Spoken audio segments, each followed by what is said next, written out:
Tot i la pluja, puntuals a la seva cita, els Reixos han arribat aquest divendres 5 de gener a Balaguer per omplir els carrers de la ciutat d'il·lusió en la nit més màgica de l'any. Melcior, Gaspar i Baltasar, acompanyats del seu seguici, han protagonitzat la tradicional cavalcada davant l'atenta mirada d'infants i grans. La cavalcada, aquest any, ha recuperat les tradicionals carrosses, després que l'any passat els Reixos fessin el recorregut a cavall. Els Reixos han passat pel carrer Barcelona, al passeig de l'estació i han arribat fins a la plaça Mercadal, acompanyats de tots els personatges de l'imaginari de Balaguer, amb les patgeses, Alba Flor, Doll d'Argent i Dits de Seda. La Polsim, acompanyada per un seguici de ballarines de la Xemeneia Espai de Dansa, el Sereno, que és qui guarda les claus de les cases, la Pipa, que recull les pipes dels més petits, la missatgeria, que anava recollint totes les cartes dels nens i nenes, els carboners, amb el carbó de la foguera dels innocents, i Cor de Mel, amb el seguici de llamineres de l'Escola Municipal de Gimnàstica Rítmica. La paera en cap de Balaguer, Lorena González, ha rebut a ses majestats a la Casa de la Paeria, des d'on han fet els respectius parlaments. Uns parlaments que han parlat de la recuperació de les tradicions, de la família i d'una societat més integradora. Lorena González ha explicat que, malgrat la pluja, la cavalcada s'ha pogut fer recuperant enguany les carrosses i l'escenari de la plaça. Enguany hem pogut fer la cavalcada malgrat que la pluja ens ha fet una mica la guitza, però l'hem pogut fer. I les novetats han sigut que hem tornat a recuperar les carrosses, els reis i tots els personatges, diguéssim, destacats venien amb carrossa i que també el recorregut ha tornat a fer-se al passeig de l'estació fins a la plaça Mercadal.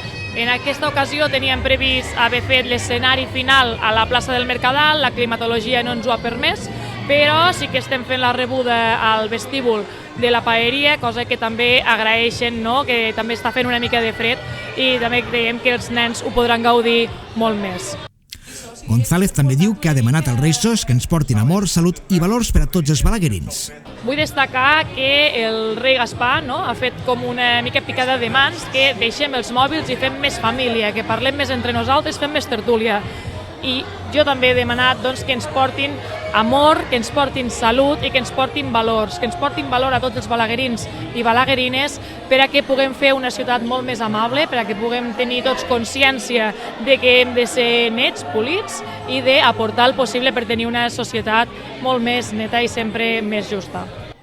Seguidament els infants han pogut saludar els Reixos i entregar les seves cartes. Les joguines i els bons desitjos per al nou any han estat les principals demandes dels infants que han pujat a veure els Reixos, acompanyats de pares i familiars, en un dia on la pluja ha estat una altra de les protagonistes.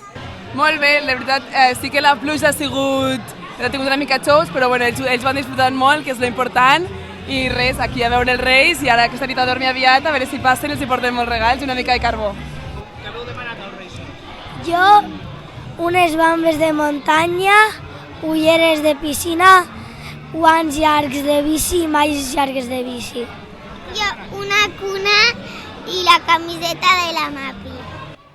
Amb la cavalcada s'arriba al final del programa d'actes festius de Nadal a Reixos a la ciutat de Balaguer, que van iniciar-se el dia 1 de desembre amb l'encesa de llums i que clouran definitivament aquest dissabte amb el concert de Reixos Fusió a càrrec de la Cobla Marissal, un concert que oferiran a les 6 de la tarda al Teatre Municipal.